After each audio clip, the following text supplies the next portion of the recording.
Sir आपकी राय चाहिए pharma पर, और इन खबरों को देखते हुए इन तीनों स्टॉक्स पर भी राय दीजिएगा। तो विश्व मोहन जी देखिए,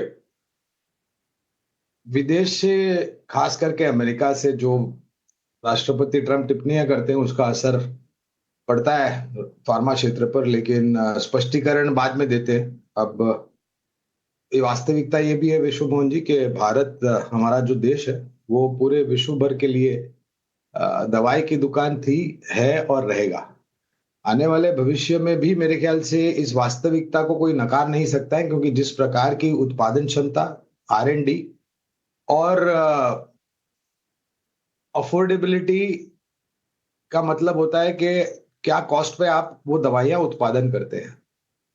तो ये सब की अगर आप तुलना करने जाए तो आने वाले कई सालों तक मुझे नहीं लग रहा है कि भारत की प्रतिस्पर्धा कोई कर सकता है, जहां तक ये पूरी क्षमता का प्रश्न उठता है। खबरों को लेकर के सकारात्मक नकारात्मक निर्भर करता है विश्व मोहन जी की किस प्रकार की खबर होती है, उसका असर हमें देखने मिलता है। लेकिन आपने कुछ नाम लिए, उसमें से एक नाम मुझे याद रह गया, वो है नाटको फार्मा। तो नाटको फार्मा पर बुनियादी तर्क के आधार पर खरीदारी की राय है। और CDMO जो एक स्पेस है फार्मा में, वो भी हमें काफी अच्छा लगता है। बाकी अन्य नाम जो खरीदारी की सूची में है वो है सिप्ला, सन फार्मा, ग्लैंड फार्मा, ग्लेनमार्क, ऑरबिंदो फार्मा।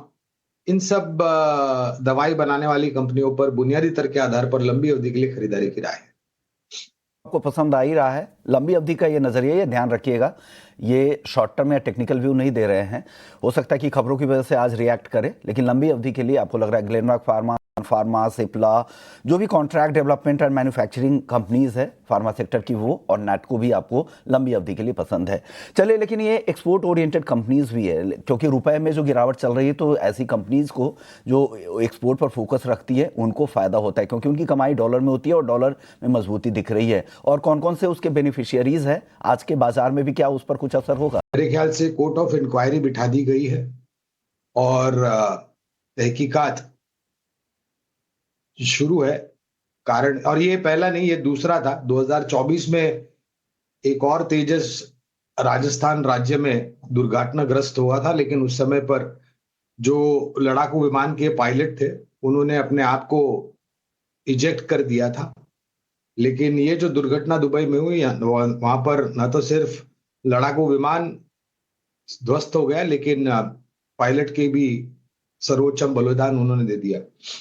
तो एक प्रतिक्रिया होनी संभव है अभिषेक भाई, इसमें कोई दो राय नहीं है।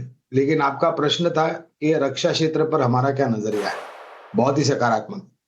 देखिए, किसी एयर शो में दुर्घटना हो या कोई आक्रमण परिस्थिति में किसी प्रकार की दुर्घटना हो, इसे कोई रोक नहीं सकता है।